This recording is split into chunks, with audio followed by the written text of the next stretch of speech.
right, then I'm going to turn on the audio in 3, in 2, and 1. Welcome back, everybody, to Aaron's Opinion. We have a very, very exciting live stream for you planned out today. We are joined, by the way, it has taken a very long time, and I've been extremely busy over the past year. We're very honored and pleased to be joined today by Stephen and Michael from the RP Show. And for the record, because you were about to ask, I have glaucoma. Okay, let's dive right into this.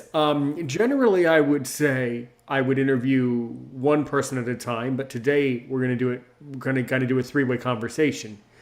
By me asking you, well, who is the RP Show? But before we get there, we need to know who each of you are as people.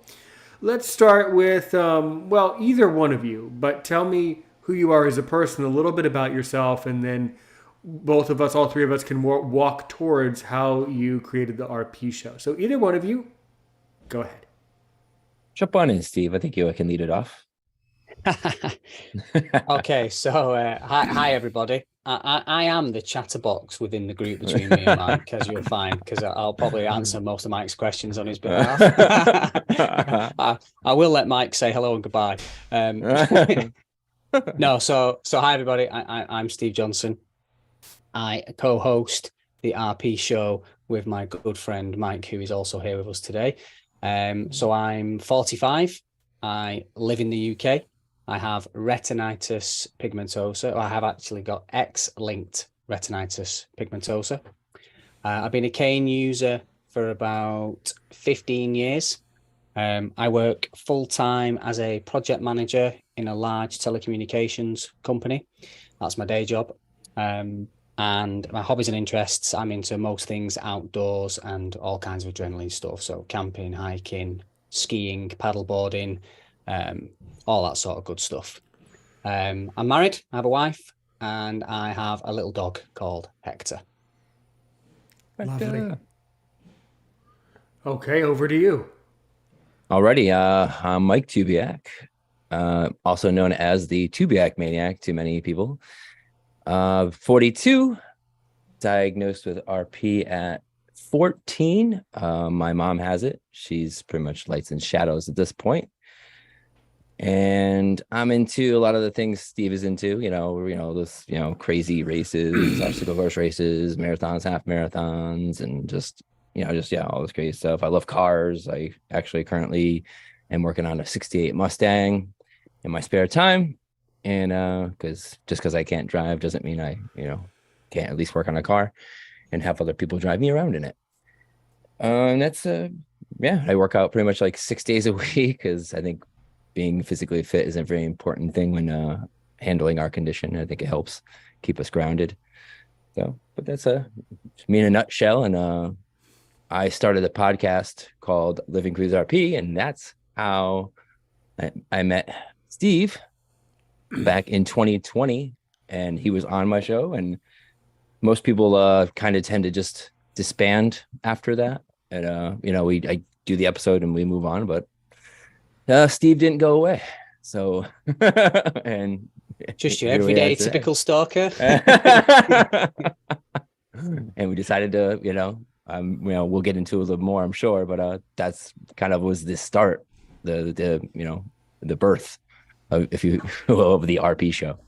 Right. That's really good. Absolutely. And and a little bit about me. Like I said, my name's Aaron Richmond. I have glaucoma. I know that there are many people in our community who have RP, and it's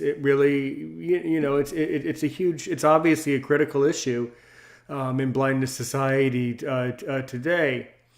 My background is I'm kind of all over the place. My academic background's in the field of international relations. I'm a teacher, and during the pandemic, I noticed that a lot of blind people were asking questions in various social groups on Facebook, and then I just thought it would be fun to start recording answers to these various questions that people would ask in Facebook groups. And what that turned out to be was a podcast that would eventually morph and grow into Aaron's Opinion. And then very recently developed, the personality here on Aaron's Opinion TV and all of that. So yeah, that's that's kind of where I'm coming from, and what I can tell you. I love having these philosophical interviews with people all over the world. It's really, really special and really important. So what are what are some well what are some Phil, let's start with the big questions. Everybody in the blindness community from all over the world has the things that are really interesting to you or that you really want to talk about. What are some major issues in the blindness community, RP community over in England, that you really want to bring to my attention and bring to the forefront of our audience? Why don't you start there? And then we'll go over to you, Mike. But let's start over in the UK. Go ahead. I suppose the first one in England is I don't come across any visually impaired people.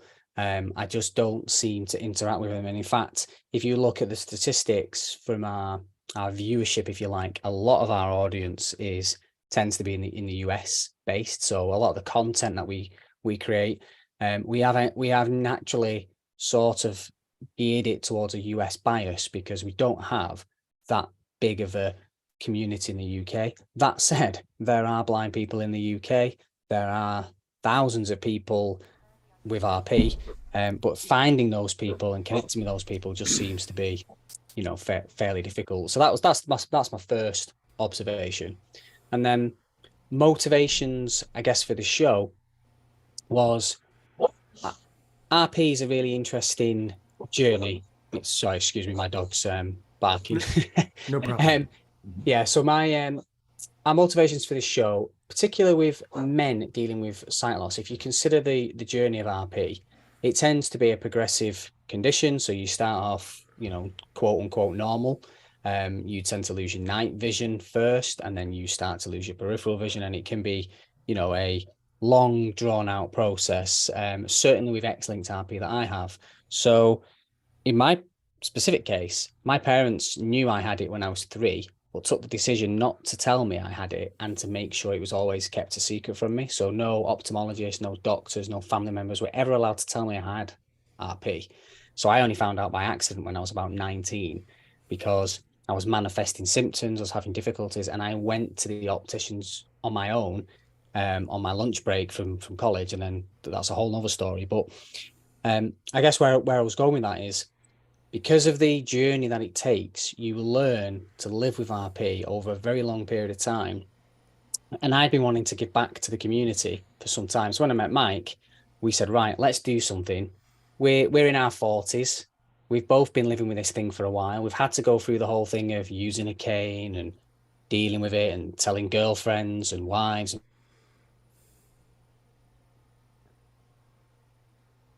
and partners and telling friends and going out to bars, stopping driving, things like that. When me and Mike speak, we had so much in common. And then if you listen to Mike's podcast, Living Through RP, the way Mike structures it and asks the same set questions to over 100 people with RP, it's fascinating. A lot of the answers are very, very similar. So Mike and I was like, let's set something up. Let's use our wisdom, if you like, and our lessons learned and try and bring to life for the next generation.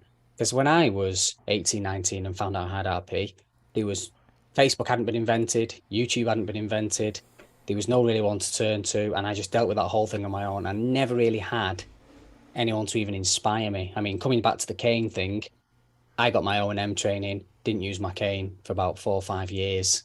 I really just didn't want to use it. It was a long drawn out process. And now I'm a real advocate for using the cane, and some of the merchandise that Mike and I sell, some of the funny t-shirts and stuff, we are trying to inspire, particularly men that are struggling with it.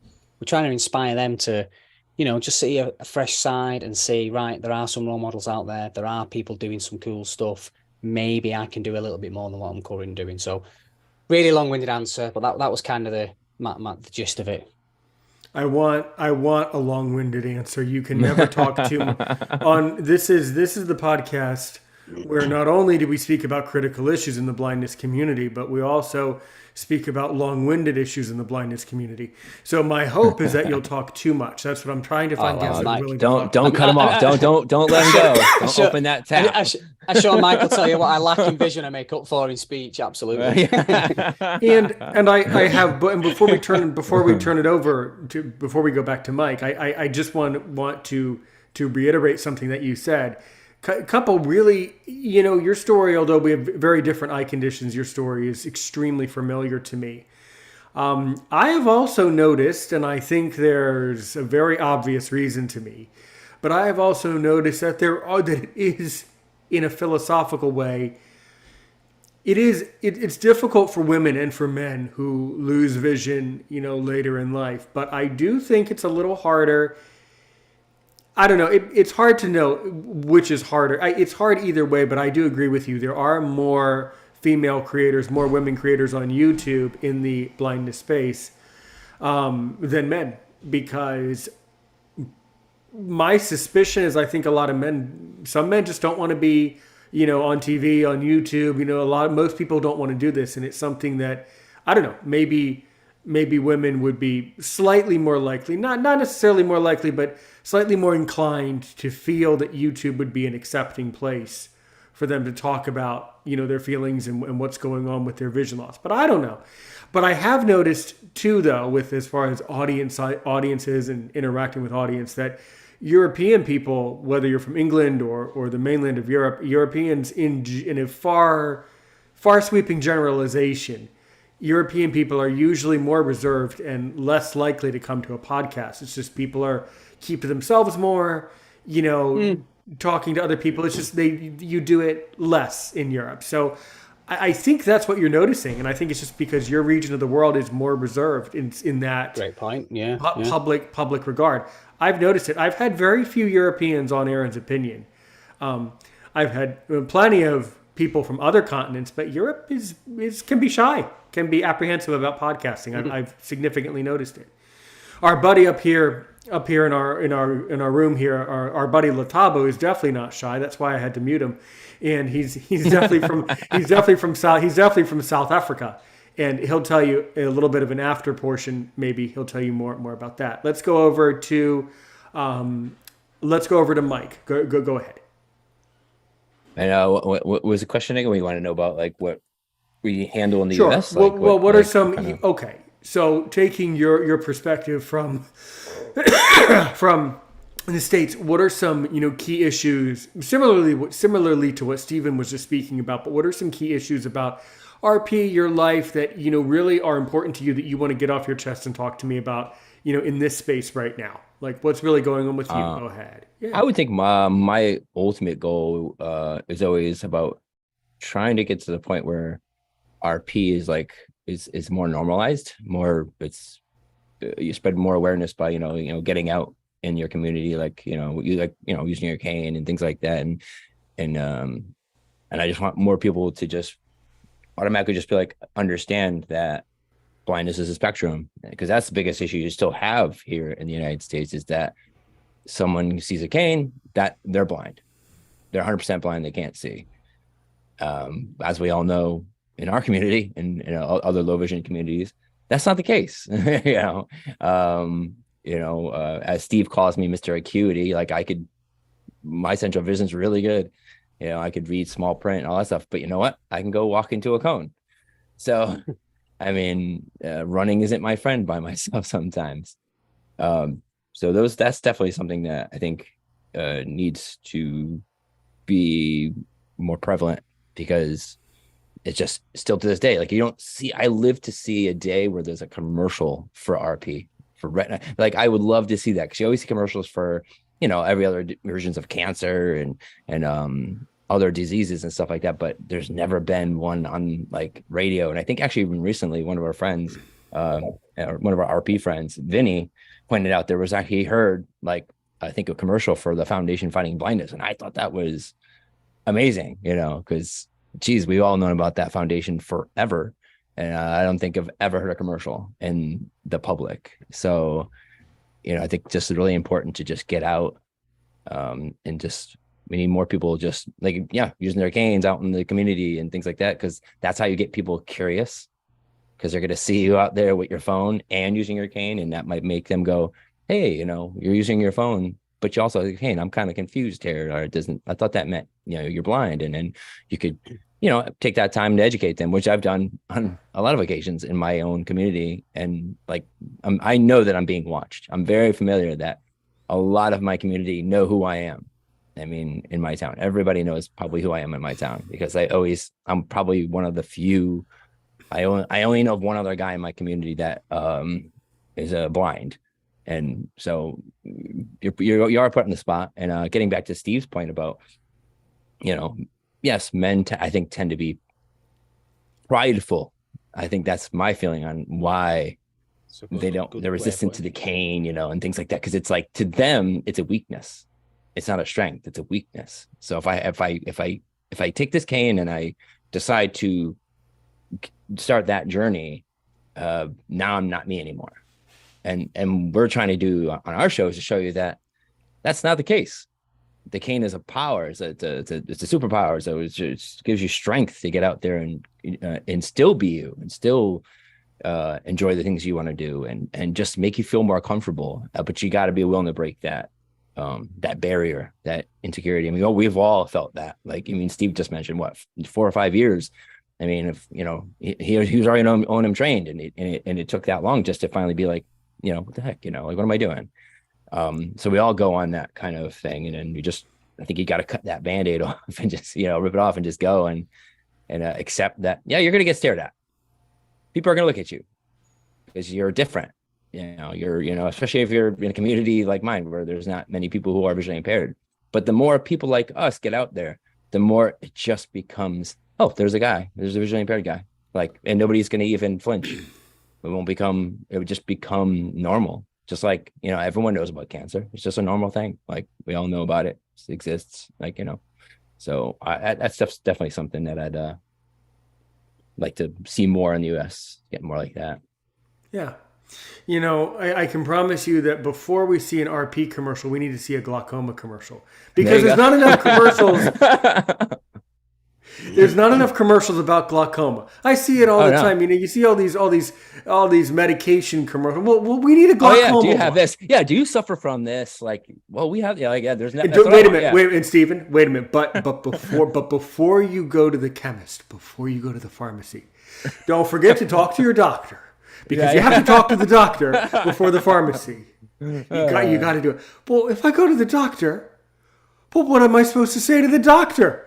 It just says right here. It says, talk to the doctor. Yeah, but please talk to your doctor. Well, what am I supposed to say? Hi, doctor. I'm talking to you. I saw a commercial. I agree with you. There needs to be more. What it comes down to is that the fact that you noticed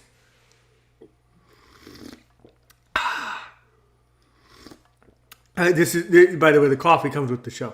The fact that you noticed that there's not enough outreach, and there's not enough creators that have RP. Well, that just means that more of you people with RP need to come together and need to encourage each other more and more to start hopping onto YouTube. Go ahead. On that point, just to build on what you're saying there, Aaron, is me, Mike and I. It's really interesting what you're saying there, because with RP, and the reason we started the RP show is most people with RP retain really good central vision until later life. So when we pose the question, should we set up a YouTube show for the visually impaired community? The sighted community are like, are you crazy? Why would blind people watch the RP show? And Mike and I are like, well, our blind people can probably still see the YouTube and can probably still see the screen. So we're not going to just default to the podcast, because that's sort of feeding into a stereotype that, blind people don't watch YouTube, they listen to podcasts. And we were like, right, so we're not going to do that. Plus, Mike's already got a podcast, so we're covered on that angle. And then what you were just saying around the visually impaired creators and the split between men and females, we've noticed that not only do you see that in the creators, you also see it in the consumers of the content. So Mike and I are doing everything we can to do like guyish, male alpha type things and try and get men engaged in our show and all the rest of it. Again, our audience is primarily female. The people that comment content, the ones that comment on the show, the ones that interact and like the episodes, they are, I would say it's more females. And then Mike and I are in a group. There's 19,500 people in there with RP. And me and Mike can post a video about, here's an interview with Steve and his employer of how he phased in the white cane at work with his employer, of how he's losing his sight. 2 likes. And a girl posts a picture of, here's me in my RP shirt. 1,550 likes. That video took like 4 weeks to make. It's so take from that what you will. Yeah, it takes a little bit out of you. Not at all. I mean, I get what you're saying, but for me, not at all, because you know what? For how do I put this? I accept that I am a very bombastic and a very outspoken individual in the community. And I accept that the majority of the world, Stephen and Mike, not you guys in particular, but outside of us three, the majority of the world are simply not able or willing to listen to what I have to say or you guys have to say, because they just can't. What it comes down to is that most of the sighted community either has limited interest in what we're talking about or really doesn't accept what we're talking about. And either way, those people, I'm not... See, and the other interesting thing to mull over and digest is that, I was born blind with glaucoma and also a congenital heart defect. So for me, I don't have to do this thing, and I know this is going to come across as harsh, but I don't have to do this thing where I have to get used to an eye condition. I don't have to get used to it, Whereas with RP, I'm noticing that one of the, as I'm learning more and more and more about it from other high profile creators like you guys and other people that I have interviewed, had the honor of interviewing, I've noticed that there is an element of tremendous trauma around RP and this whole notion of, well, you start outsighted and then you lose your vision, which to me, I think that's just the coolest thing, because, I was born blind, right? My eyes were repaired when I was an infant, a small baby. Now I have usable vision. But this whole notion of, well, you're sighted, you can drive a car, and then your vision, I guess, just kind of disappears in there, I guess, which to me is like fascinating. That's like a sci-fi novel to me. But I never had to but it's not sci-fi to you, it's reality to you. And I respect that and understand that part. But also as a creator, I don't digest the having to adjust to it part, if that makes sense to you, and I think it does. Totally. So that's the difference, is that when you're born blind, you really, quite frankly, I really, at this point, I've made so many people happy and I've pissed off so many more people. I really don't care if you guys love me or hate me. And I know you do love me, both of you. But what I mean philosophically is to be You're just putting out you and to be in the creation space, to be a creator and to educate people around the world, you have to kind of not care about what the other person... You have to kind of turn off that audience in the background for a minute and just focus on, well, I'm going to just try to give you more knowledge and hope that one more person digests it. But yeah, I mean, that's a huge thing that I noticed. What do you guys think?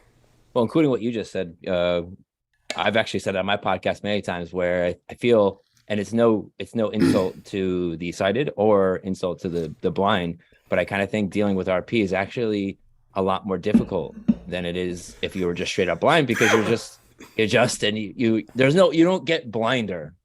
And that's what I would say. Like in RP, it's like we're constantly readjusting, constantly. You don't know, like tomorrow, your vision's is a different thing than it is the day before. Some people are fortunate and get to drive, like myself. I drove to 35. I've had people from around the world on my podcast, and everybody's been different. Like some people never got to drive. They were already told, hey, by the time they were a teenager, not going to happen. We don't recommend it. I've had people, maybe they made it a couple years in their early 20s. They managed to drive for a few years, but then we're just like, not comfortable. So every day there's like this, what do they say? With RP, we grieve like every day. Like it's a nonstop grieving process. Let me pause you right there. Why, if you have RP, what are you so sad about? I really, and what because I'm trying to understand it as someone with glaucoma, my vision could go, glaucoma is totally different from RP, but my vision, just to clarify, I could become totally blind tomorrow. My glaucoma could go bananas any day. Just because I take care of my eyes, it doesn't prevent my glaucoma from going bananas. So, Mike, right back to you. You say that it's a grieving process. But what if you're going to really, put it in the palm of my hand and really make me understand right here? I'm holding it in my hand. Try to help me understand. What are you grieving? What is the loss of grief? the person you were before? The loss. You're dealing with loss still. But you're the same. But you're the same person. You are, and I'm not speaking for myself. I'm speaking for like the community as the people who have been on my podcast. No. Let me dig deeper. I'm speaking to Mike for Mike. Mike, what are you grieving? So I'm grieving. I would be me myself. I don't really grieve, to be honest with you. I look at it and go, all right, I'm in the next stage of my journey. That's how I face it. I go, I'm in the next obstacle. Nothing. I'm still me. I still face every day as the TubiakManiak. Every day is me. I'm not going, well, I can't do that because now I've lost my vision. No, like it's just, how can I do that now that I've lost more vision? But overall though, the grand scheme of RP is a lot of people. I'll view it as that. Yeah. View it as loss. Like you're losing. You just had this much sight. You were used to this and you're used to this kind of life. And then all of a sudden you just lost you're not seeing the person.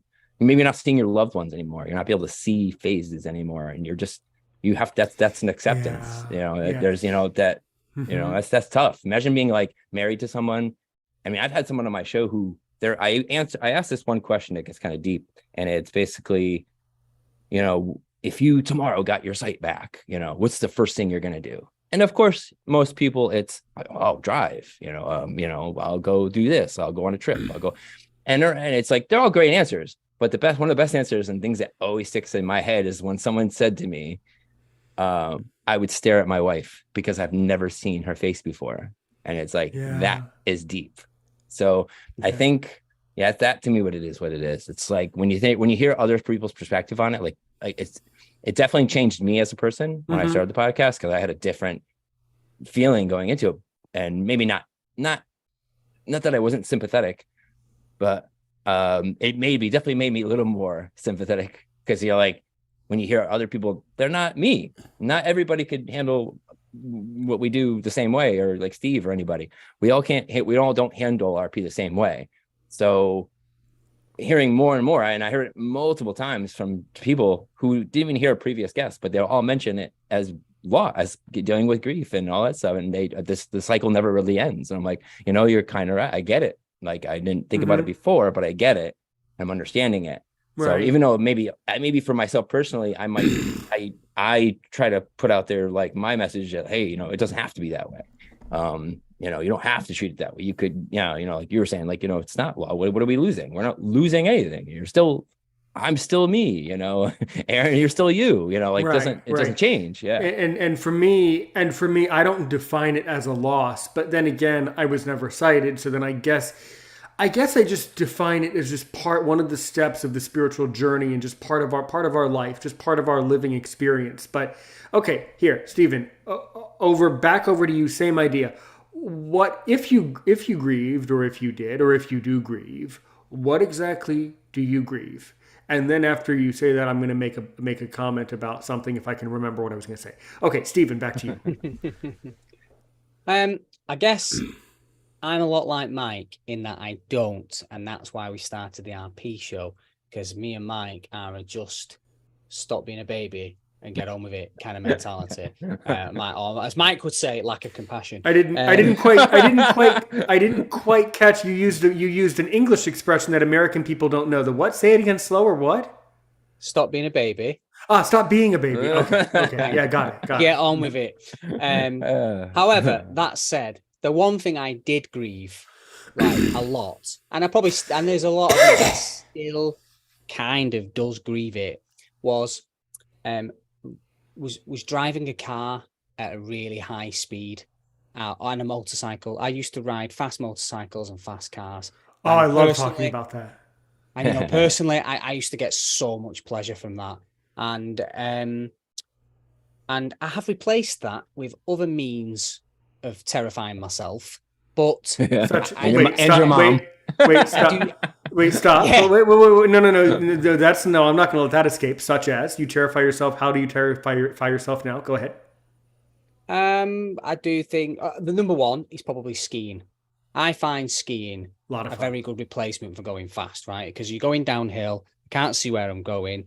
You're traveling at speed. There's G-force. Yeah. If you make a mistake, it's painful. If you don't do what your guide told you, it's painful. If you don't hear what the guide said, it's painful. If you get it right, it feels awesome because you're carving up a turn and you're going really fast. It's wicked.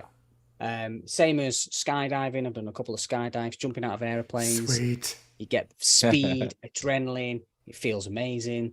I do all kinds of. There's nothing really that's off the limits. If they will let me do it, I will do it. Behind So I me- guess that's I'm grieving it, but I've replaced it. But like I say, I don't grieve anything. I'm a go-getter. I have an amazing life. I do a whole lot of crazy stuff. But I did grieve not being able to drive a car or a motorcycle, and I do miss it.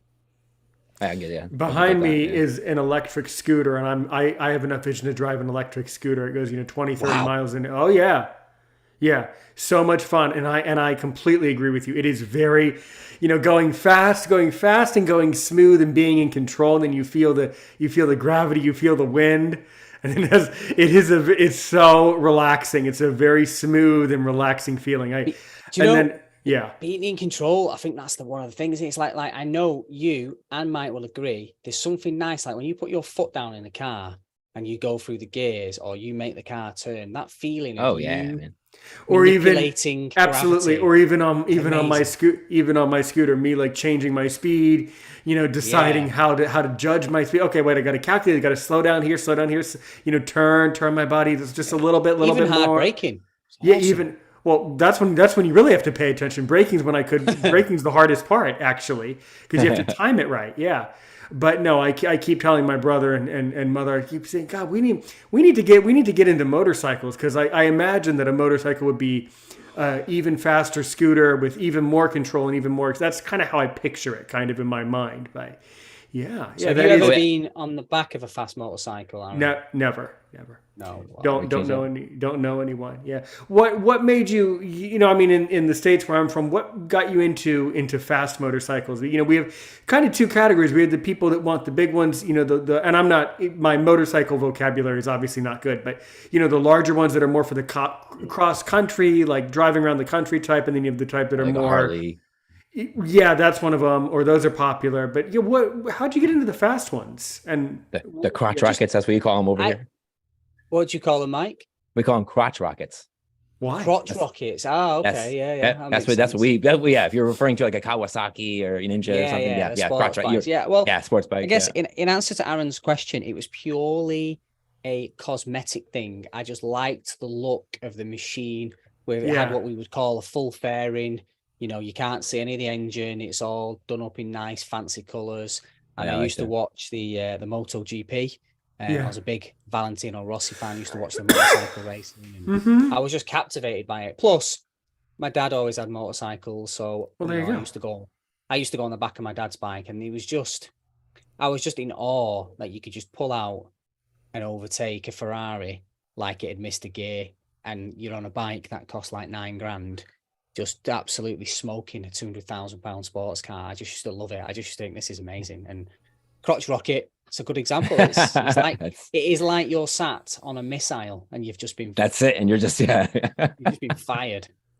It's cool. No, if I got into that, I would definitely be into the. I guess this is my style, but I'm more into the cross country type, where you can take them for you long know, ride and stuff. long Like a dirt cruising. bike or like a cruiser, right? Okay. More like open roads, more like that type, more Oh, like there's saddlebags on it and stuff like that, kind of like something like that. But anyway, back to that later. But Mike, back over to you. You said something really interesting on your show. You were saying that, sometimes people, you would ask the question, well, what would you do if you could see tomorrow, right? Well, the answer that I want to propose to the both of you, and of course our friend up there in the chat, Latabo, is still listening, still on mute, but I'm sure he has an answer. Is I've heard it from another great podcaster in the community once said, if we had the chance to become sighted tomorrow, and if none of our visual issues had ever happened, it is extremely easy for me to tell you what would happen. Every person who became sighted would very quickly call their therapist and ask for a therapy session, because the stress of transitioning from blindness to 20/20 would be so disabling that actually I don't think it would be a good thing. And that's hard for you to hear that. I don't think it would be beneficial to society in the slightest. Society, and I'm being philosophical, I'm getting deep with you guys. Society has been through enough. Have you heard of that thing, COVID? Yeah, I got it a couple times. But yeah, same here once. Yet regardless, we've been through enough, And I don't mean to say that we need to just stop, ophthalmology. I have been blessed in my existence on this earth with the greatest ophthalmologist of the 20th century, the greatest cornea specialist, greatest glaucoma specialist of the 20th century. One of those doctors has since retired, and the other is still working and very elderly, and they are just utterly just gifts to modern medicine. So what I'm saying is we need to be really careful about the effects. I was speaking with someone yesterday on my show about understanding the ingredients and the ins and outs of a causal relationships, right? There are actually many effects that can happen. That's one thing. You need to consider all of the whole litany and the whole variety of impact that something could have. Also, there might be other negative consequences to giving back vision that none of us are actually thinking of because it's never actually happened. What I'm saying is, you're right. You should ask the question. And it's fun to think, for me, I still have enough vision for my scooter, and my father and brother ride bicycles, and we do that together. But right. I guess I don't know. I mean, if someone came to me and said, Aaron, you're going to be totally blind tomorrow, and we'll give you your vision back if you tell us what you want to see. Probably what I would say is I have a huge fascination with reptiles and animals, and I had a guide dog, and I love snakes and parrots, and I have a huge fascination with that. So probably I would say, well, if I get my vision back, I want to be able to see the beauty of parrots and the beauty of snakes and to see all their patterns and colors again. That's probably what I would say. But on the other hand, I don't know what I would say. But I think if everyone became sighted tomorrow who was blind, it would be a problem. I see. It's funny you say that, because that's actually what the question morphed into over the years. I dawned on me, I think it was like sometime last year when I was asking that question, I was like, wait a minute. I go, something I never thought about. You get your vision back after, being maybe low vision or being blind, and you get it all back. Yeah, you're not going out and being like, I'm gonna go drive a car. Like that's probably not the first thing, because you're just gonna be like, oh my God, your brain is now going, wait a second, I now have all these signals coming to me that I've never had before. I don't know, Mike, I don't know what, I mean, I am not educated on it, so I can't speak on it. I don't know what our brain would do. Yeah. But same here. I don't know, but I'm just saying, I think I don't know. Just But I'm guessing probably I would go as far to say that probably your central nervous system, you might actually go into shock. Your brain might get so overwhelmed waking so up and quickly that literally your body could go into shock. I mean, I don't know that to be true, and hopefully it's not, but it could happen. That's why I envision that. I envision there's not really going to be a cure. I envision the fact that it'll be most things will be like you'll go for a certain amount of sessions, and each session you slowly get your vision back, because then you could reacclimate yourself to being able to see again and all that. But if you were to wake up tomorrow and just straight up 100%, I don't know. I think I actually do agree with you. I think it might be a little bit. An interesting take on this is I think it may depend on the type of person you've become through your sightless journey, because if you've always been blind, then it's going to be a total nightmare if you became sighted, I would imagine, and your brain would possibly explode on day one. Right. But you become the person you become when we're born. You don't become the person you become because you became blind or are blind. So I don't know if that's true. You are. I think RP pushes you to in our environment. I think it pushes you definitely to do things. You're a symptom of your environment, aren't you? They always say your personality. You are the average of the 6 people you spend the most time with, and I do believe we are situational creatures. Yes, you're right. Yes, no, I'm in agreement with that. But that's, see, to me, I don't correlate that with I don't match that up to the blindness. I just say, well, someone just has a personality. That's just them. That's just yeah. So right. Go ahead. What I was going to say though was so that I come across people in the community that are called the blind, this, that, and the other. Oh yeah. And if they got cured, then their purpose has now just been eradicated. Because I don't want to mention anyone specifically, and if I try and make one up, there's bound to be someone out there called it. But you know what I mean? There's people out there that are known as, I don't know, the blind something, the blind porn star. Let's go with that. So on the day he's cured, he is no longer the blind porn star. He is now just the porn star, like any other porn star. Really stretching it for an example, right? But hey, okay, guys. So for the record, that was his idea. He brought it up. I'm not responsible for it. So, whereas for me personally, right, if I got cured tomorrow, I would not need phasing back in. It would not have a detrimental in my life whatsoever. My life would only improve exponentially because I wouldn't be having anything new. I would just be going back to how I was before. My work would become easier. Skiing would become easier. Jumping off things would be easier. Climbing things would be easier. Doing my job would be easier. Yeah, we'd just be doing, my life would suddenly go back. I would walk into less stuff. But I recognize, that's me. And also, my blindness totally doesn't define me. I haven't really changed since I become blind. I've just struggled now. I still work, but I'm not as fast as when I could see. Do you know what I mean? I'm just speed is the enemy of RP. Yes. Yeah, it's impaired me. Yeah, I still run marathons, but it'd be a whole lot easier if I could just see where I was going. Oh yeah, we wouldn't need a guide. Imagine just being able to just go and sign up for a race and just go run it. No nothing. All right, so I would still teach spin class. I teach spin class at the local YMCA here in town, and they'd be like, oh wow, it would just I would still do it. It would just be easier to do. And the other thing as well, you always hear these statistics, don't you? Like 75% of the visually impaired community don't work. So I thought, wow, if you cured all the blind people, the first downside for them people would be they'd all have to get a job. Well, yeah, but number one, Stephen, those statistics are what they are. They are statistics, and statistics, in my opinion and estimation, are bound to be skewed. But you're right.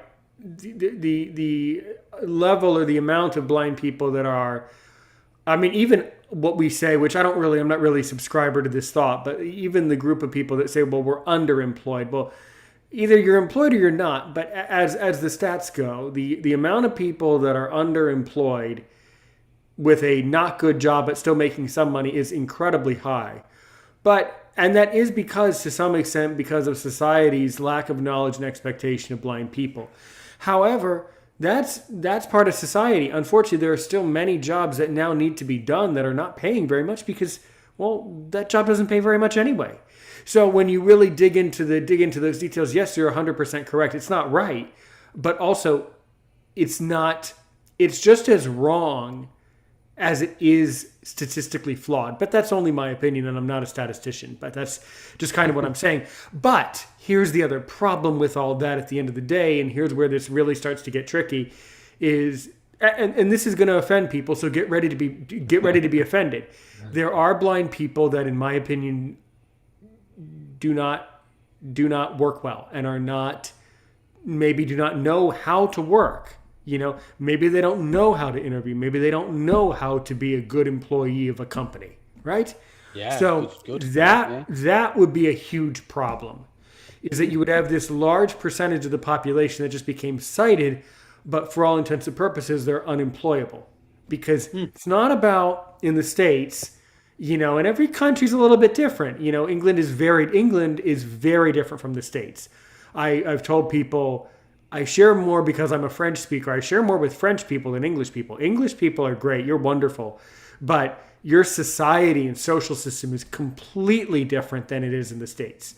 And one thing that we go with in the States is, we don't, in workplaces, we don't really care. We don't really care about your feelings. We want people, we don't really, we don't really care if you're being, as you said before, if you're being a baby, if you put your underwear on backwards, you just busted your fingernail, you broke up with your girlfriend. In the States, nobody gives a damn. Nobody gives a damn about that. What they care about is, did Steven bring home the bacon? Did you do what we told you to do? Did you do your job, and did you leave when we told you to get out?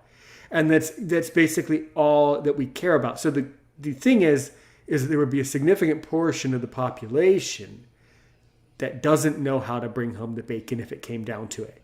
And that's offensive, but that is what we really need to unfold and talk about. What do you guys think? Mike, does that make sense to you, being that you're from the States, by the way, what I was explaining? Yeah. I mean, I have limited experience in terms of, like I said, my last job, I worked for 10 years. And when I got there, I didn't tell them at all when I applied for that job that, hey, down the road, there's a good chance I might be leaving because I'm going blind. I didn't feel any need to, because I could see. So, I mean, but I don't know. I feel like if I got my sight back, I could go right, like he was stating, I could go right back, no problem, go back into doing. I still do graphic arts. I mean, I'm the one. I designed all the logos. I do our t-shirts. I still have. I see it behind you. Yeah. Yeah, I still have I still have usable vision to do that. Looks like he said, I would just, if I wanted to I could get a graphic artist job right now. The problem is always the environment. I'm not stopping you. Get the job. I'm not stopping you. No, you're not. Yeah, if I had, I mean, my interest is just not there. I've changed. Like, I think when I left that and went on to my passions changed. So I went with whatever I'm more passionate about. Right. Oh, you know what? Our buddy Latavo over here, he actually designed one of my logos. Actually, I remember that now. Yeah, not the one that I'm wearing on this shirt. That actually, in black letters here, it says Aaron's opinion, and then it has my email address on the bottom. Not this one. I built this shirt, but Latavo up there. He designed the logo, the little blue and black and pink logo that's on my YouTube channel. So it's really cool.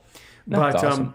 Yeah, anytime people want to, anytime you want to design me a new logo and say, hey man, put this new sign up, it looks cool. I'm not really into the whole, because I don't need to worry about trademarks at this point. I'm not really into that whole, well, that has to be my permanent paint job or my permanent logo. It doesn't. Channels change their logos all the time, and it can. We change ours every season. The color always changes every season. Well, what do you do? Well, what's the point of that? Well, what good does that do if you just change the colors around? Maybe. Like but glaucoma people don't, because there's some colors that glaucoma people can't see. Oh, we can't either. We have color. We have color issues too. Well, then why are you bothering with that? Just keep doing you. The logo's still the same. We just like to do themes. Like, we have a special one next year for we're not spilling the beans about it, but it's pretty cool. So we have different right. Go into it, yeah. Yeah, no, I like it. It's very colorful. I like some. You could do a reverse of what you got there. In other words, mostly black with blue, pink, white, green. Using my usable vision here, blue, pink, white, green, and then on a black background with just sort of the outline of those colors. That would be even really cool too. Not to interrupt you, but get back to. I picked this job. I picked being a graphic artist for 10 years back when. I already knew I had RP, right? All knew this. Mm-hmm. I didn't let RP. I knew very well that, what my future was based on, I had my mom. I knew roughly what was going to go on, but I didn't make that decision. I wanted to be a graphic artist. Like, that was it. If I could be a graphic artist for 5 years, 2 years, 3 years, whatever it was going to be, I was still going to do that. Like, so it's always tough when I hear people go, well, I went to school for this, but then I found I got RP, so I decided to scrap that and just find a job I can do the rest of my life. It's like, Right. but at the moment you can still be that. Like, why did you just let it win? Why did you just give in and just not do it? Like, there's always time to do the other thing. You could train yourself to be whatever you want later on in life, but like right now, if you could do the thing you love and you can do it for a year or two, wouldn't you still do it? I would. I mean, in my case, I got into teaching because I love to talk to people all day, and then that became like a podcast. And I've always loved to talk. You know, putting on a microphone and talking to the world. This just makes me happy. You know, even funny truth of it is, even if it pisses everyone else off, it still makes me happy because this is what I'm supposed to do each day. It makes you more genuine, though. You know, I'm really supposed to be. I'm really supposed to be giving you information, giving you knowledge, and that's really what it's about. And I do it in a very harsh and at most times a very abrasive way, but a very, in my opinion, a very dynamic and a very entertaining way. And that's really what it is that keeps me going. But anytime I connect with someone in the podcasting space, whoever they are, big or small, it just makes me even happier. So it's okay, great. Next story, next thing to talk about. Let's keep talking. You know, 50 years from now, this is going to help someone. You never know. Absolutely. Never know. Yeah. But no, that's cool. Actually, I'll definitely have you design some do some JPEG images for me for Aaron's opinion. I'll definitely. I'm always down for that. Yeah, no, I'll see what I can. And I know I'm going to love it. Whatever you can possibly come up with, I'm going to love it. Awesome. No, I've interviewed several graphic artists that are blind, and it's quite common actually to be interested in graphic art if you're blind, and you can definitely. Yeah. Mike, probably if you got on, probably if you set up a little website or got onto like Fiverr or I've heard of Fiverr. Yeah, you could probably and Stephen knows all about it. It comes from England, and the 5-note they call it a fiver. Give me a fiver. That's where it comes from. But you could probably get work on that, and you could definitely find someone who would need graphic art from you. Definitely. Thank you. Yeah. Okay, back to you, Stephen. What do you think about all this graphic art stuff? It's interesting, isn't it? I like Mike. I was always into graphic art, and I did a little bit of it at college. And then I've always found myself into creative stuff and into like editing movies. Like I do all the editing of the show and all the effects and all the rest of it. And I've always done, I've been the go-to guy in the family to do, touching up photographs or editing videos and stuff like that. And then it's funny because when me and Mike and I talk, me and Mike have discussed this in the past, and we've gone, I wonder if people that are losing their vision do gravitate towards visual things. I don't know. Like is it like an unconscious bias thing where because we've got a few other people that we know like Lance, people like that. And it's like if you're of course Lance Johnson. Vision. Is there something in you where you just sort of, all right, do you just build up a natural interest in it? It's interesting. Awkward, blanking on the name, but I know I've interviewed him before. See-Through, right? See-Through podcast. Yeah, See-Through Pod. Lance Johnson, yeah. He's great. Yeah. Love him. He does I've never really liked him, to be honest. The what? I said I've never really liked him. I'm only joking. He's a good friend of mine. That's what I'm saying now. And be careful because I shouldn't say this, but I remember it, and he told me, so he made the mistake of telling me, be careful what you say about Lance Johnson because you know that he's half English, so be careful about that. His wife is from London. Yeah. I've slept on his couch. I know all about that guy. He's a scary dude. Yeah. Considering that I saw through him, I can understand why you would say he's a scary dude. But he's also. But we had a really brilliant conversation. I interviewed him too about this whole notion of where the cloud technology is going. I mean, we really geeked out more. We geeked out more because he really focuses on film and research and editing and doing different editing projects. But I don't know, because in my case, I gravitated more towards being a broadcaster and a talk show host. And there's plenty of those who are sighted. I think it would depend on the blind person, Some of them would gravitate towards visual things or not. But I don't know. Yeah. Mm-hmm. So on your description, which you already emailed me, where you list all of the great seasons that you guys have, come up with over the years, all your wonderful content. What are some, let me ask you, because I'm curious, I can predict an answer, but I'm curious, in addition to, or apart from, however you look at it, Lance, if you don't mind me asking, what are some other great creators in the RP community you've interviewed? I know I've on my podcast, I've had Dave Steele on. That was, to me, that was probably one of the biggest person I had on there. Not necessarily heard of, never interviewed, but yeah, okay. Yeah, he's the blind poet, as they would call him.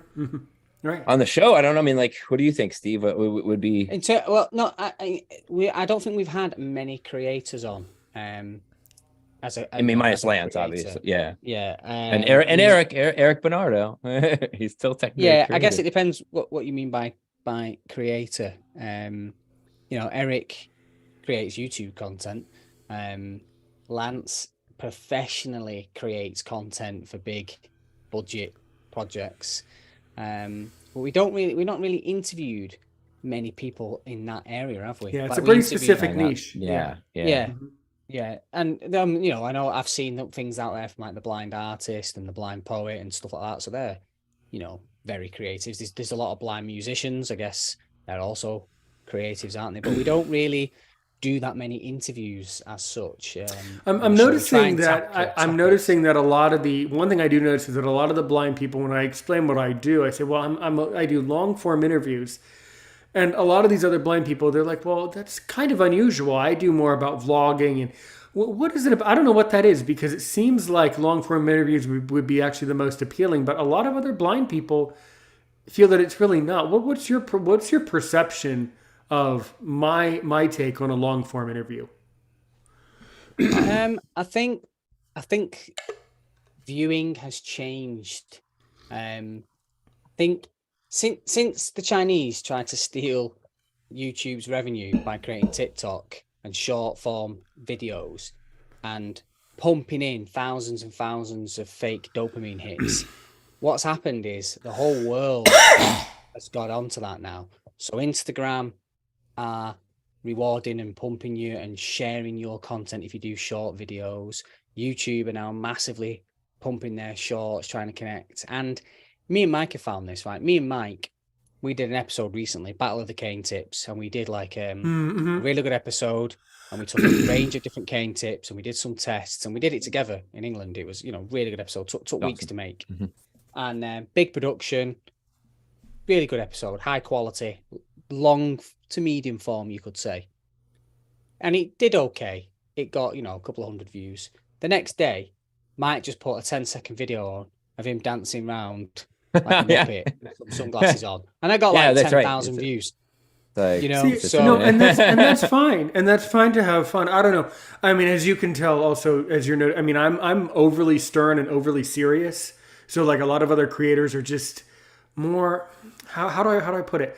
Sometimes people just like to use YouTube, not accusing you guys of doing it. I'm not saying you are doing this, but sometimes YouTube can be used kind of more to be like more comical, and I guess I use it more to be more like journalistic, I suppose. But everybody has we're their definitely own... more funny. Yeah, we're in the middle. We're in the middle, I'd say. Like we want to give you. We compare our show to was it Top Gear? If you think about English Top Gear, that was what our goal for the show was, to come across kind of like the British version of Top Gear. I know I've heard of Top Gear before. I just forget what it is, but yeah. Well, basically, like they said, right. No, good. I was gonna say it's like a car review show, but instead of them telling you all about the statistics of the Volkswagen Golf, they would like throw it off a building and see if it still works and things like that. They don't, okay. Hey, I don't mind. Concept. Let me put it this way. I certainly, because I love scooters, I'll watch like scooter videos, just like you still watch motorcycle stuff. I'll still watch scooter videos where they talk about all the new innovations and all the high. I mean, not to put down motorcycles for even half of a breath, but these scooters that you can get nowadays, these scooters are getting really advanced. I mean, it's like a computer. I mean, these scooters are crazy. You can get now, doing all these weird stuff, So I watch those, but no, do I want to see a scooter get thrown off a building? No. If I want to see that, I would watch a skydiving video. So I don't know. That's just me. But going back to your Top Gear would do it the other way though. They would probably go, let's put this scooter versus this crotch rocket. Let's see what happens. Like that's the kind of thing, funny kind of thing that they would do. Yeah, I think what we're seeing as content creators is a shift in people's consumption of content, because a lot of people seem nowadays if they go, let's say they go to the bathroom, they might sit on the toilet and watch 15 reels because they like the song or it's a motivational video, and they'll blast through that. But there's the long form content of, say, an hour and a half episode, unless it was something you were really interested in, or during pre-pandemic, people had big long drives to work or huge long train rides, and a lot of that's gone now. So I think we're seeing a shift to short form, quick hit, pointless content, basically. But then again, I say it's not always. I don't think it's always pointless. I mean, that's the only thing I would say. Because sometimes, at least in my case, sometimes I've seen a lot of videos that I watched the short or whatever, and I found that first because that's obviously what YouTube tends to pump. Put out there. But it interests me so much, I ended up subscribing to the channel because I actually let me watch the full on video. But yeah, but Steve's right. Like it's more like if your videos are an hour. That's like you got to sit down. You got that's you got to invest. That's a lot of time to invest. Well, some people not are like, really. I'm not doing. Well, not really, because here on Aaron's Opinion, this is also part of Spotify. So you don't need to be sitting on the toilet to listen to his opinion. Yeah, you can drive in the car. You can take it in the car, take it on the motorcycle, take it on the paddleboard. So that's kind of the power of Spotify, is that it's not even about what you're doing. It's about that you can take it anywhere you can. I don't know. It's just me. It's just my interpretation of it all. How I consume. I'm a huge fan of all the top long form creators in the States. Boy, I would love to interview them, or I would love to be the subject of one of their interviews, but I don't know. But I'm sure, though, that you guys are going to have a lot of success for your channel, especially if you join my WhatsApp group and my podcasting community on Facebook. If you keep posting your links in my groups, you'll definitely reach other people who care like just as much or even more than I do. But let's wrap it up. I'm sure that both of you have some burning questions that you really want to know about Aaron Richmond. So usually at the end of most of my episodes, I say, thank you for joining me today. But if you can ask me only one more question to really make me sweat, to see if I'm worth my salt as a podcaster, what do each of you want to know about me? Go ahead. I'd like to, what's your biggest hobby? I mean, what's your biggest, what is your biggest passion besides podcasting and what you're doing now? Outside of this, I do some things with amateur radio, ham radio. I'm a ham radio operator. Yeah. Teaching is a huge thing. Watching snake and reptile videos and watching animal videos on YouTube. That's a huge thing. Watching scary videos about horror stories. That's a huge thing for me. Nothing like a scary story. I love scary stories, or people talking about surviving horrible experiences in life. That's very interesting and very important. And so those are my genres. What about you, Stephen? What do you got?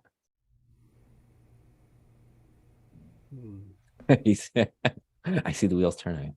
He's thinking. Okay, I'm going to ask: Are you a Mac or a PC guy? Mac. Oh, is a Mac. All right. Didn't even hesitate. He didn't even hesitate. Right there. Straight away. Is it? But what is your what was your reasoning though for it? Reasoning is I never really got Jaws, and I never really was the type of person that was able to absorb I'm going to get flack for this. I was never able to understand the counterintuitive structure of job access with speech. I just never got it. I'm one of these. What do you use on the Mac? Well, this is the Mac right here. This is my iMac. Do you just use the voiceover and all that? Right, correct. So you use the native software. You don't use any of the adaptive third party. No, I just use voiceover. Nothing's better. He's right about Jaws though, because I was my mom's IT person for many years when she had a PC, and she still has a PC. So I was the one that would fix Jaws for her when it when it went down. Yeah. So yeah. Why don't we do this? Do you guys want to Do you guys want to talk to Latabo? Because I know he has a question up there. Do you guys want me let's do to? it. Okay, cool. Let's give this a shot. Here, let me try to unmute him. We're unmuting you. Make us sweat, Latabo. Come on. You're gonna. You should never have said that. See, What you got big guy. His famous Mike. Yeah. He's like, oh, something's wrong with my internet. Here we go. Is he free? Can you hear me, Latabo? Yeah. There you go. Yeah. Oh, cool. I got it. Okay, Hey, guys, excellent. how are you? Good. That's a great Yeah, name, we good. Latabo. by the way. So Latabo. So guys, Latabo was on my show a couple of times. He joins us today from South Africa. After listening to our conversation, Latabo, I'm sure you have a question for Steve and Mike. Why don't you ask one good question, and that'll be good for today. So go ahead. Well, okay. I just want to introduce myself to Mike and Steve, because I don't think they know me. What I can say is my name is Latabo. I'm from Pretoria, South Africa. Pretoria? No way. My friend Ivan's from Pretoria. Yeah, not Victoria, Pretoria. Oh, Pretoria. Okay. Yeah, Pretoria, not Victoria. So I'm also I can say I'm part I am a part-time graphic designer, but usually now I'm focused on what you call this, like making posters and all that. So Aaron was right. Obviously, the logo that has been he puts on his YouTube channel that's designed by me. I designed it using what you call AI generated stuff. So I just want to I just wanna like ask a question to both of you. Let me start with Steve. Okay. Yeah. So I don't know if I could ask you, Steve, like, do you guys do podcasting? Do I do podcasting? I don't do podcasting, but Mike does. I would like to do it. I've never tried it, but Mike's the podcast. I'm the guru. podcaster. He's the guy. Okay, which means I'll have to ask Mike then. So okay, Mike, so do you do podcasting though? Yep, started in November 2019. Whoa, so which means your podcast has been around for 4 years. Oh, we're going on it. Yeah, going on it. Yeah. Wow.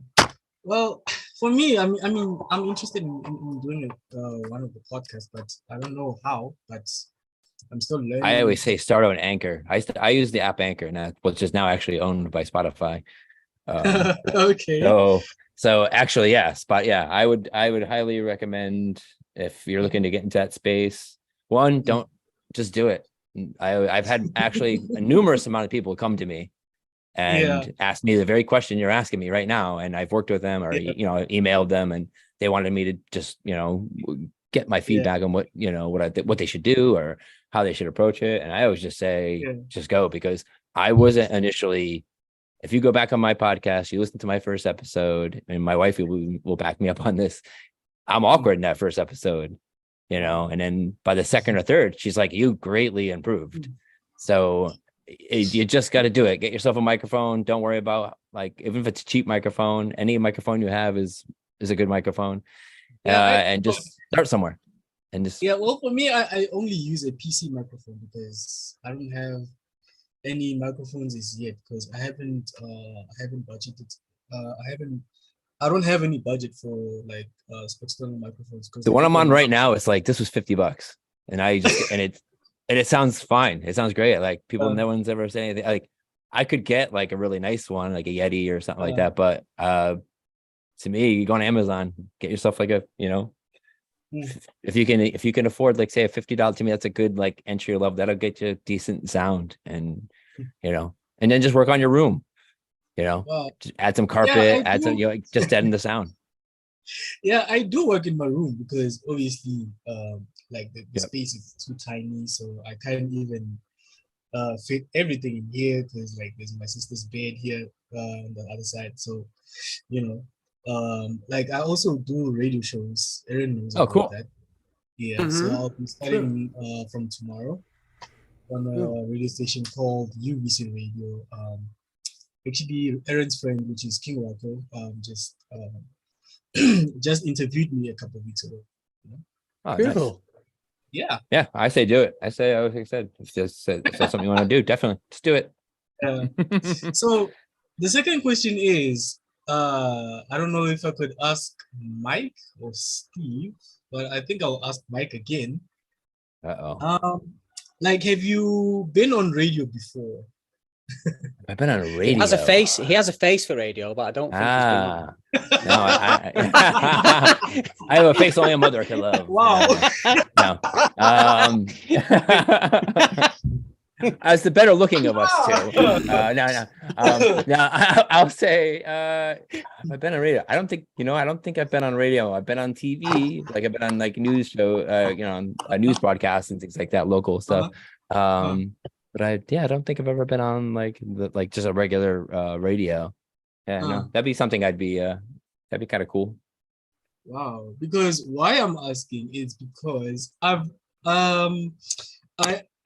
noticed like every time when I do my research about like online radio stations, usually the only company that pops up from the UK is radio.co. So I was like thinking, like everyone here in South Africa, they're using radio.co because I remember there was this other radio station. I think it's Regal FM or Regal Radio. I can't remember correctly, but yeah, somewhere along those lines. So they were using their servers. I was like, holy moly, because I was like asking myself if there's anyone from UK that I could ask about this company, like would they know it or maybe by any chance, Have you heard of that, Steve? Radio.co, did you say, Latabo? Yeah. Radio.co. No, I've not heard of it. We have Radio 1 seems to be the one that I know. Okay. I thought it's usually BBC Radio 1. That's the one. BBC. I thought you guys knew about radio.co because it's been like in the field of radio for quite some time. Because is that a website? Is that like an FM frequency or? No. It's I can say they have like support for radio stations. I think they have also they have their own radio station. I don't know. I'm not sure, but okay. One thing that I know, like they support other radio stations as well, like globally as well. Oh, okay. Yeah. You have maybe one more question? Okay, I just want to ask Steve. Okay, so, by the way, last question. Okay. Yeah, that's the last question. Okay, go ahead. Okay, to Steve. I don't know, like, do you have any YouTube channels that you watch, or do you have your own YouTube channel? I have my own YouTube channel with Mike here, the RP show. Okay. And then ones that I like to watch, there's one that it's a really geeky one. The YouTube channel, it's just called Paul Hibbert. It's a man's name, Paul Hibbert. And he's quite a funny guy. And he just reviews like smart home technology products. Quite English humor, but it's quite funny. And he just does it all himself. So that's one that I watch quite a lot. It's quite good. Wow, it's the same as who's this guy? Aaron, I think from Mr. Who's the Boss. I think he's also in the UK as well. I don't know if maybe you have seen his YouTube videos, I think. Or his what was his called? Mr. Who's the Boss. Mr. Who's the Boss? Not seen it, but there are so many on YouTube, aren't there? There is like literally. Yeah. It's hard to keep it all straight. That's one of the problems. There's so many. Yeah. There's too many YouTubers and just too many. Yeah, there is. Yeah, there is. Well, I just want to say from the bottom of my heart, Latabo, as you know, I was posting this link around. I was hoping for more people to come into the Zoom, but apparently I'm pretty intimidating and people are just too afraid. So thank you for being our first live guest to come so kindly and ask three great questions. So let's end today by saying, so if someone wants to get in touch with either Stephen or Mike or the RP show, how do they do it? Well, the best thing that we would really love is if anybody knows anybody with RP, retinitis pigmentosa, please share the YouTube the YouTube channel, which is the RP Show 2021 on YouTube. That would be the first thing. And we're trying to get that out to as many men with RP as possible. Or if you have any questions or you want to get in contact, you can follow us on Instagram, which is the RP Show 2021. Or you could email us, which is the RP Show 2021 at gmail.com. There's a very special way that we end Aaron's opinion, and I'm 100% sure that Latabo knows it. But before he says it, thank you so much, Latabo, Stephen, and Mike, for taking the time out of your very busy day to actually 3 different continents. Wow. Now that I stopped and thought about that, Yeah. I didn't realize I thought about it too. That's Thanks, brilliant. cool. Yeah, that's cool. thank you for helping us today. We talking to 3 continents about the same thing. That's pretty good. Pretty cool. Thank you Absolutely. to all of you. Don't forget, don't forget to like it, share it, subscribe it, all of that. Okay, and to bring the audio to a close, Latabo, go ahead. How do I end the episode? I think he muted. I think he muted. Are you on mute, Latabo? Oh boy. Oh, I'll never get away with it if I don't let him try here. So anyway, don't forget to like it, share it, subscribe to it on YouTube at Aaron's Opinion TV on YouTube. Okay. Well, that's fine. No problem. All right, everyone. Well, thank you so much. Let's end the podcast audio there by me saying thanks so much. Stay safe out there from around the world. And as I say here on Aaron's Opinion, help one person today, help 1 million people tomorrow. Thank you to those of you who are still watching on YouTube. Like the video, share it with one more person because that person might have RP. Or even if they have glaucoma, you can share it with them too. yeah. Thanks so much, everybody. Like, share, subscribe, and we'll be in contact. We'll keep in touch. We'll keep in touch over. Let's because when I disconnect the whole Zoom thing, it all kind of collapses very quickly. It's very awkward the way it just everything disappears. Let's connect over my. Are both of you okay with WhatsApp? Yep. Yeah. Okay. I will email to the same address that I emailed. I will email you my WhatsApp for the group and then just join and then we can talk privately that way. That's actually the easiest way to communicate.